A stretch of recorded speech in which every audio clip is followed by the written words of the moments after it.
Hello friends, स्वागत है आप सभी का पारिक कोचिंग क्लासेस के प्री फाउंडेशन केमिस्ट्री में। देखो, क्लास 10th का प्री फाउंडेशन केमिस्ट्री हम स्टार्ट करने जा रहे हैं। उसमें हम सबसे पहले जो टॉपिक है वो ले रहे हैं एटॉमिक स्ट्रक्चर। देखो, जब आप लास्ट ईयर में थे, 9th स्टैंडर्ड में थे, तो कुछ चैप्टर लास्ट क्लास में मैंने 10th के आपको पढ़ाए थे। ठीक है, उसको आप रिवाइज कर लीजिएगा। उसमें जो कुछ थोड़ा सा पार्ट बचा था वो भी मैं कर दूंगा। आज हम नया टॉपिक लेंगे, एटॉमिक स्ट्रक्चर। देखो, एटॉमिक स्ट्रक्चर के बारे में आपको बहुत कुछ पता है। 8th स्टैंडर्ड में बहुत कुछ डिस्कस हो चुका है, 9th स्टैंडर्ड में डिस्कस हो चुका है।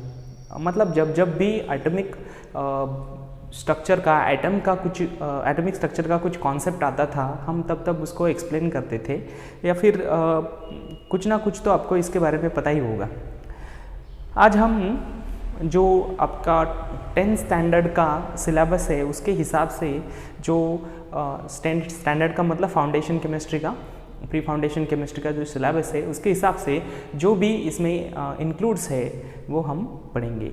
देखो, atomic structure lecture number 1 L1, इस ऐसे ही आपको लेक्चर आते रहेंगे, L2 L3 L4। आप सीरीज से बराबर से उसको ध्यान से पढ़ लो। ठीक है, बहुत क्रूशियल टाइम है, लॉकडाउन का पीरियड है। इसमें हम आपको क्लास में तो नहीं पढ़ा सकते, जितने दिन और गवर्नमेंट की तरफ से रिलीज़ नहीं मिलती तब तक हमें ऐसे ही पढ़ना पड़ेगा। देखो, आप जो कॉन्सेप्ट है उसको अच्छी तरह से समझने की कोशिश करो, क्योंकि जो सिलेबस है वो तो आप पढ़ ही लेंगे, आपको कॉन्सेप्ट समझना ज़रूरी है। क्योंकि आगे चल के जो आपको एग्ज़ाम देने हैं, आप 8th स्टैंडर्ड से फाउंडेशन केमिस्ट्री पढ़ रहे हैं, 8th में पढ़ी, 9th में पढ़ी, अभी 10th में पढ़ रहे हो, तो 3 साल का आपका फाउंडेशन केमिस्ट्री या फिर और फिजिक्स, बायोलॉजी सब कुछ बहुत अच्छा हो गया होगा। और इस साल के बाद मतलब हो जाएगा। जब आप 11th स्टैंडर्ड में जाओगे तो आपको इससे जो बेनिफिट होने वाला है वो तभी होगा जब आपके कॉन्सेप्ट अच्छे होंगे, क्योंकि आपकी फाउंडेशन अच्छी होंगी तो जो 11th है या फिर 12th के जो चैप्टर्स है वो आप इजीली और बढ़िया तरीके से समझ पाएंगे। क्योंकि सभी एग्ज़ाम जो रहती है वो कॉन्सेप्चुअल ही रहती है, उसमें आपको कॉन्सेप्ट समझना ज़रूरी है। तो इसमें भी जब 10th स्टैंडर्ड में आप पढ़ रहे हो तो सभी जो टॉपिक पढ़ रहे हो उसको कॉन्सेप्चुअली पढ़ो, उसके कॉन्सेप्ट समझने की कोशिश करो। ठीक है, जो भी डिफ़िकल्टीज़ होती है किसी भी सब्जेक्ट में, केमिस्ट्री में, फिजिक्स में, मैथमेटिक्स में, बायोलॉजी में, आप कंसर्न कर सकते हैं, क्लास से हमें कांटेक्ट कर सकते हैं, आपको तो वो पता ही है। ठीक है, तो चलिए शुरू करते हैं atomic structure. Atomic structure lecture number 1। सबसे पहले देखो, एटम क्या होता है। आपको तो पता ही है एटम क्या होता है, फिर भी मैं बता देता हूँ। देखो, atom is the smallest particle of matter that can take part in the chemical reaction. Matter का सबसे स्मॉलेस्ट पार्टिकल होता है जो कि केमिकल रिएक्शन में पार्टिसिपेट करता है। Smallest particle of matter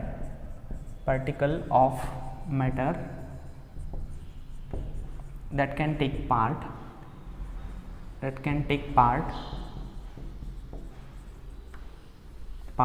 in chemical reaction या फिर केमिकल कॉम्बिनेशन, केमिकल रिएक्शन। ठीक है, अब देखो, एटम के जो 3 फंडामेंटल पार्टिकल्स होते हैं वो भी आपको पता है। एटम्स के जो 3 फंडामेंटल पार्टिकल्स होते हैं, प्रोटॉन, न्यूट्रॉन एंड इलेक्ट्रॉन। ये जो 3 फंडामेंटल पार्टिकल्स होते हैं एटम्स के, प्रोटॉन, न्यूट्रॉन एंड इलेक्ट्रॉन्स, इनको अरेंज करने के लिए, मतलब इनकी अरेंजमेंट को डिपिक्ट करने के लिए बहुत सारे मॉडल आए थे। हमने कुछ थोड़ा पढ़ा था, फिर से थोड़ा सा रिवाइज कर देता हूँ। देखो, एटॉमिक मॉडल्स में सबसे पहले मॉडल्स था थॉमसन का। थॉमसन ने क्या कहा था कि जो एटम होता है वो एक पॉजिटिव स्फीयर होता है। क्या होता है? पॉजिटिव स्फीयर होता है और उसमें इलेक्ट्रॉन एम्बेडेड होते हैं। थॉमसन ने क्या कहा था? Atom is a positive sphere in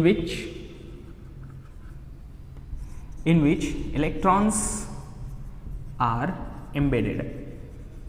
ऐसा कहा था इसने कि इसमें इलेक्ट्रॉन एम्बेडेड होते हैं और एटम एक पॉजिटिव स्फीयर होता है। उसके बाद जब रुदरफोर्ड का अल्फा पार्टिकल स्कैटरिंग एक्सपेरिमेंट आया, उसने बिल्कुल इसको डिस्प्रूव कर दिया कि ऐसा नहीं होता है। थॉमसन का मॉडल तो बिल्कुल डिस्प्रूव हो गया, ऐसा नहीं होता है। रुदरफोर्ड का जब मॉडल आया, रुदरफोर्ड का मॉडल किस बेस पे था? Alpha particle scattering experiment, alpha particle scattering experiment. Alpha particle scattering experiment के बेसिस पे रुदरफोर्ड ने अपना जो मॉडल है वो बताया था। इसका जो मेन पॉइंट था, it lead to the discovery of nucleus. Rutherford का जो मॉडल था उसने क्या कर दिया? It led to the discovery of, मतलब इससे हुआ था डिस्कवरी ऑफ न्यूक्लियस। मतलब ये एक बहुत बड़ा ब्रेक थ्रू था कि जिससे हमें न्यूक्लियस का पता चला था, discovery of nucleus Rutherford model से।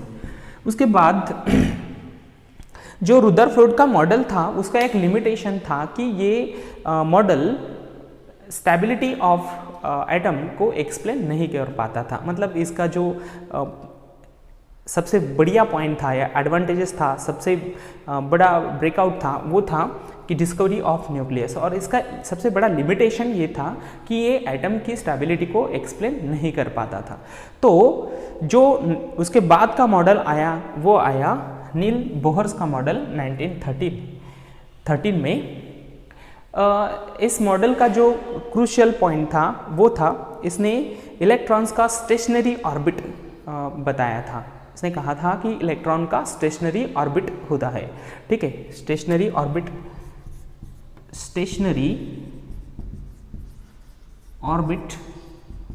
Of electron. ये इसका क्रूशियल पॉइंट था कि स्टेशनरी ऑर्बिट ऑफ इलेक्ट्रॉन होता है। अब ये जो स्टेशनरी ऑर्बिट ऑफ इलेक्ट्रॉन था, इसी की वजह से इसने एटम की स्टेबिलिटी को एक्सप्लेन कर दिया था। एटम की स्टेबिलिटी को ये एक्सप्लेन कर पाता था, ठीक है। तो ये थोड़ा थोड़ा इंफॉर्मेशन है about the models. J Thomson का मॉडल, रुदरफोर्ड का मॉडल, नील बोहर्स का मॉडल, ये हम फिर से नहीं पढ़ रहे हैं। बोहर्स का मॉडल पढ़ेंगे जो कि मतलब क्वांटम मैकेनिकल बेस है, वो पढ़ेंगे। ये जो पहले वाले मॉडल्स है, Rutherford alpha particle scattering experiment क्या होता है, हम पढ़ चुके हैं 9th स्टैंडर्ड में। और थॉमसन का मॉडल वो भी आपको पता है, वो तो बहुत सिंपल था, तो ये हम नहीं पढ़ेंगे। अब हम पढ़ेंगे सिर्फ बोहर्स का मॉडल। बोहर्स का मॉडल जो है वो पढ़ेंगे। ये मोटा मोटा 3 मॉडल्स है जे थॉमसन्स का। फर्स्ट आया हुआ, बाद में रुदरफोर्ड का अल्फा पार्टिकल स्कैटरिंग एक्सपेरिमेंट के बेस पे, और तीसरा था नील्स बोहर्स का स्टेशनरी ऑर्बिट ऑफ इलेक्ट्रॉन। जो क्रूशियल पॉइंट है वही बता रहा हूँ मैं, ठीक है। उसके बाद जो बोहर्स का मॉडल है उसको हम अब पढ़ेंगे, उसके क्या पोस्टुलेट्स है और क्या लिमिटेशंस है वो भी पढ़ेंगे, ठीक है। आगे देखते हैं बोहर्स मॉडल के पोस्टुलेट्स। देखो ये बोहर्स का मॉडल है जो कि क्वांटम थ्योरी ऑफ रेडिएशन के बेस पे है। किस पे बेस है? Bohr's model quantum theory of radiation, quantum theory of radiation.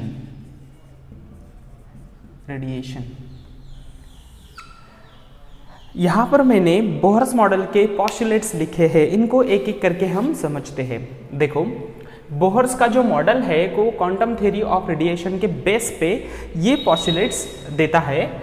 उसका पहला पोस्टुलेट्स है, देखो postulates number 1, electrons move around the nucleus in a specified circular path called orbit, shell और एनर्जी लेवल।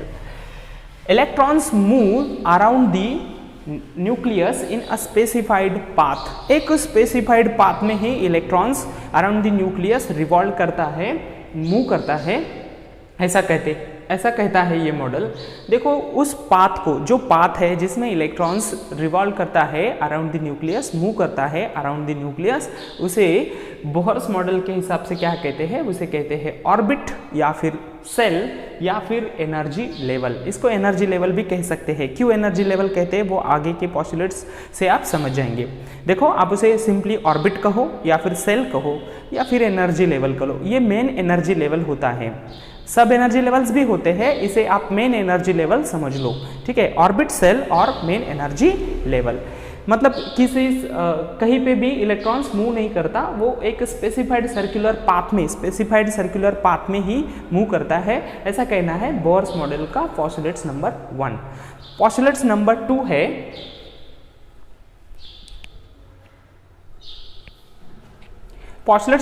है each orbit is associated with a definite amount of energy level designated as KLMN।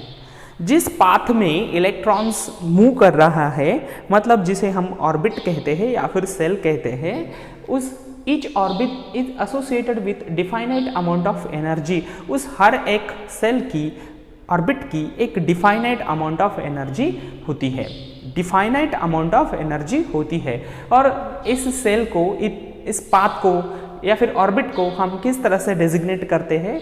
KLMN, इस तरह से। शुरू में जो nucleus के पास का है वो KLMN, ये आपको पता है, ठीक है। उसके बाद देखो, energy increases with increase in the distance from the nucleus if the energy associated with the KLM is E1, E2, E3 and E4 respectively, then देखो, जो उस पाथ की हम कह रहे हैं, सेकंड जो पॉस्टुलेट है वो कह रहा है कि each orbit is associated with definite amount of energy. जो एनर्जी है वो डिफाइनाइट अमाउंट ऑफ एनर्जी है। जैसे जैसे हम न्यूक्लियस से दूर जाएंगे, न्यूक्लियस से as we are moving away from the nucleus, उस पाथ की एनर्जी बढ़ती जाएगी। एनर्जी इंक्रीजेस मतलब के सेल है, के बाद आता है एल है, एम है, एन है। जैसे हम इस तरह से न्यूक्लियस से अब आउटसाइड, बाहर की तरफ मूव करेंगे, वैलेंस सेल की तरफ मूव करेंगे, वैसे वैसे एनर्जी क्या होती जाएगी? इंक्रीज होती जाएगी। Energy increases with increase in a distance from the nucleus. जैसे जैसे बाहर जाएंगे, अवे जाएंगे, एनर्जी इंक्रीज हो जाएंगी। अगर इन KLMN जो हमारे सेल है उसके साथ एनर्जी मान लेते हैं कि के साथ कौन सी है? E1 है, L के साथ E2 है, M के साथ E3 है और N के साथ E4 है, तो हम कह रहे हैं कि जैसे हम मूव करेंगे एनर्जी बढ़ती जाएगी। इसका मतलब क्या होता है कि E1 छोटा होगा E2 से, क्योंकि E2 तो बाद में आता है, और E2 छोटा होगा E3 से और E3 छोटा होगा E4 से, एंड सो ऑन, इस तरह से होगा। So if the E1, E2, E3, E4 is the energy associated with KLMN orbit respectively, then E1 is less than E2, E2 is less than E3 and so on, इस तरह से होगा, ठीक है। ये तीसरा पॉस्टुलेट्स है कि जैसे जैसे हम न्यूक्लियस से मूव करते जाएंगे वैसे वैसे एनर्जी, अवे मूव करते जाएंगे वैसे वैसे एनर्जी बढ़ती जाएगी। जो कि डिफाइनाइट ऑर्बिट है उसकी एनर्जी बढ़ती जाएगी। उसके बाद नंबर 4 का है, electrons revolve in a particular orbit does not loses energy. हाँ, ये सबसे बढ़िया पॉइंट है। देखो कि जो रुदरफोर्ड का मॉडल था, रुदरफोर्ड ने भी ऐसा ही कहा था कि जो न्यूक्लियस के अराउंड इलेक्ट्रॉन्स मूव करता है, लेकिन रुदरफोर्ड का मॉडल इस एटम की स्टेबिलिटी को एक्सप्लेन नहीं कर पाया था, क्योंकि जैसे ही वो चार्ज पार्टिकल है, अगर चार्ज पार्टिकल मूव करता है तो उसकी एनर्जी धीरे धीरे कम होती जाएगी और अल्टीमेटली वो न्यूक्लियस में फॉल हो जाएगा। ऐसा क्यों नहीं होता है, ये रुदरफोर्ड मॉडल नहीं बता पा रहा था, यानी कि वो स्टेबिलिटी को एक्सप्लेन नहीं कर पाता था। ये जो मॉडल है इसके हिसाब से नील्स बोहर्स क्या कहते हैं कि जो electrons revolve in a particular orbit and does not loses energy, as long as, जितना भी हो सकता है इलेक्ट्रॉन जब तक रिवॉल्व करेगा वो पर्टिकुलर पाथ में रिवॉल्व करता रहेगा और वो अपनी एनर्जी भी लूज नहीं करेगा। मतलब इलेक्ट्रॉन एनर्जी लूज करता ही नहीं है। इनका कहने का मतलब है कि इलेक्ट्रॉन एनर्जी लूज नहीं करेगा, वो उसी फिक्स जो स्टेशनरी ऑर्बिट इन्होंने कहा है विथ रिस्पेक्ट टू एनर्जी, उस स्टेशनरी ऑर्बिट जो कहा है उसमें वो रिवॉल्व करता रहेगा, क्योंकि उसकी एनर्जी तो लूज होने वाली नहीं है। अगर वो किसी पाथ में मूव कर रहा है, उसकी एनर्जी लूज हो रही है, तो उसकी पाथ जो है वो कम होती होती होती न्यूक्लियस की तरफ आएगी और न्यूक्लियस में वो अल्टीमेटली फॉल हो जाएगा फाइनली। तो ऐसा नहीं होता है। According to the Bohr's model, electron revolve in a particular orbit and does not loses energy. Energy को लूज ही नहीं करता, तो उसी पाथ में घूमता रहेगा घूमता रहेगा घूमता रहेगा, क्योंकि उसकी एनर्जी कम नहीं हो रही है। ठीक है, यानी कि उसी पाथ में घूमता रहेगा। उसे कहा है स्टेशनरी ऑर्बिट। उसे क्या कहता है? जिस पाथ में वो घूमता रहता है, जहाँ पर एनर्जी उसकी लॉस होती ही नहीं है, इसलिए वो उसी पाथ में घूमता रहता है, तो ऑर्बिट तो उसका स्टेशनरी हो गया, इसलिए कहा है stationary orbit. And electron said to be stationary in a stationary energy state. अब उसकी एनर्जी लूज नहीं हो रही है, तो उसका मतलब है उसकी एनर्जी कम नहीं होने वाली है। एनर्जी कम नहीं होगी तो उसकी एनर्जी भी कांस्टेंट हो जाएगी, स्टेबल हो जाएगी। तो ये क्या, स्टेशनरी हो जाएगी। तो इन्होंने कहा है electron said to be in a stationary energy state, मतलब वो भी नहीं बदलने वाली है, क्योंकि वो लूज ही नहीं करता एनर्जी को। ठीक है, पोस्टुलेट्स नंबर 5 है, and electron jump from lower to higher energy level by absorbing energy. अब यहां पर देखो E1 है, E2 है, इस तरह से यहां पर न्यूक्लियस है। This is E1, E2, E3, E4, इस तरह से होगा। ये क्या कहता है? An electron jump from lower to higher energy level. Lower से मतलब यहां से अगर इलेक्ट्रॉन को यहां पर जंप कर रहा है, lower to higher by electron jumps from the lower to higher energy level, क्योंकि E2 की एनर्जी ज़्यादा है E1 से, अभी इसमें देखा था हमने ज़्यादा है, तो लोअर एनर्जी से अगर हायर एनर्जी पे इलेक्ट्रॉन्स को जाना है तो वो क्या कर लेगा?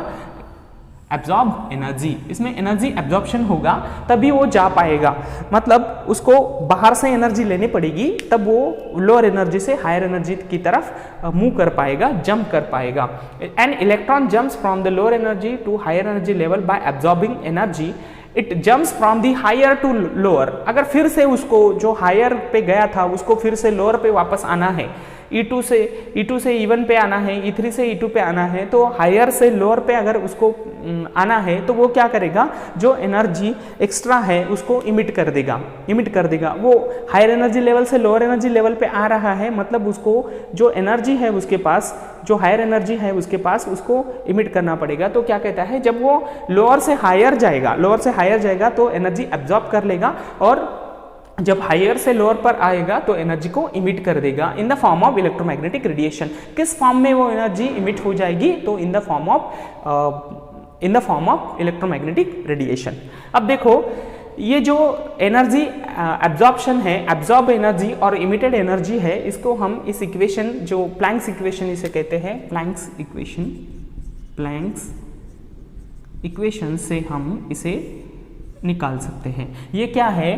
Delta E equal to h nu. Delta E change in energy है, वो देखेंगे अभी। एच क्या है? प्लैंक्स कांस्टेंट है, और न्यू क्या है? फ्रीक्वेंसी ऑफ रेडिएशन है, जो भी रेडिएशन होगा उसकी फ्रीक्वेंसी है।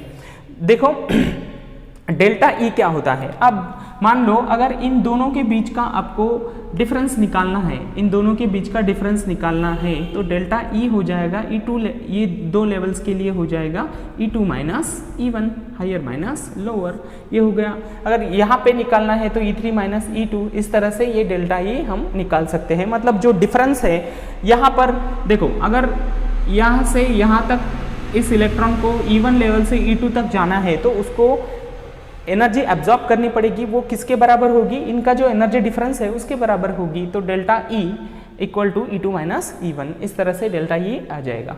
ठीक है, लास्ट जो है वो है an electron can revolve only in a orbit in which angular momentum of electron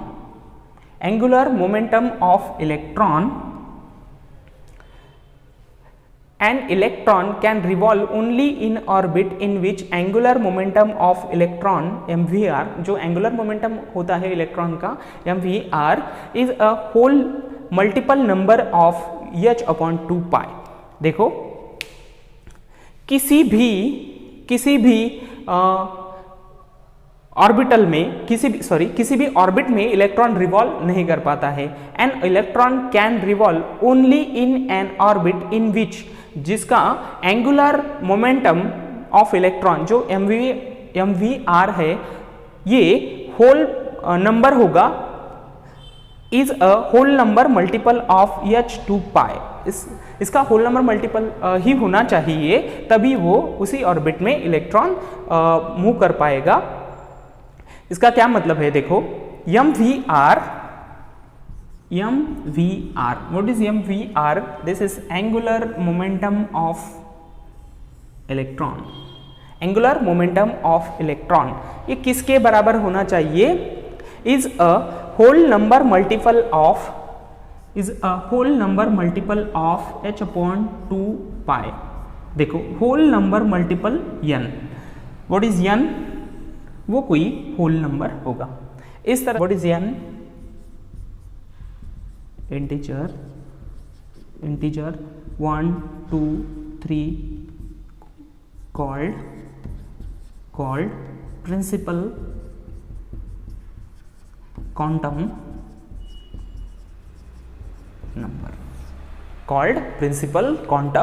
number। तो ये है बोहर्स मॉडल के पोस्टुलेट्स जो कि क्वांटम थ्योरी ऑफ रेडिएशन के बेस पे है। Angular momentum of an electron, angular momentum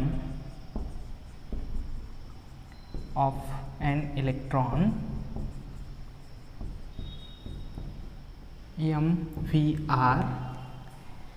MVR is integer multiple of NH/2 pi। देखो अब इसमें m क्या है? m है मास of electron,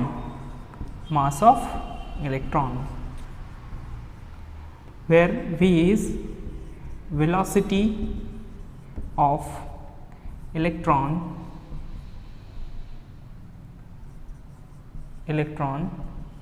in an orbit, r distance of electron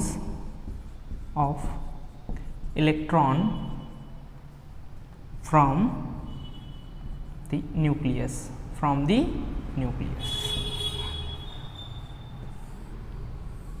Angular momentum of an electron MVR is given by integer multiple of h/2 pi, where n equal to integer value 1 2 3, and we called it principal quantum number। ठीक है, तो इसे याद रखो। What is m? Mass of electron. What is v? Velocity of electron in an orbit. What is r? Distance of electron from the nucleus. देखो जो stationary orbits of an atom है वो इस तरह से आएंगे। ये है न्यूक्लियस, ये पहले वाला सेल, ये दूसरे वाला सेल, तीसरे वाला सेल, 4 then 5 and 6, कुछ इस तरह से। अब देखो ये होगा K L M N O P, इस तरह से। ये होगा N1, ये होगा N2, ये होगा N3, N4, N5 and N6। तो स्टेशनरी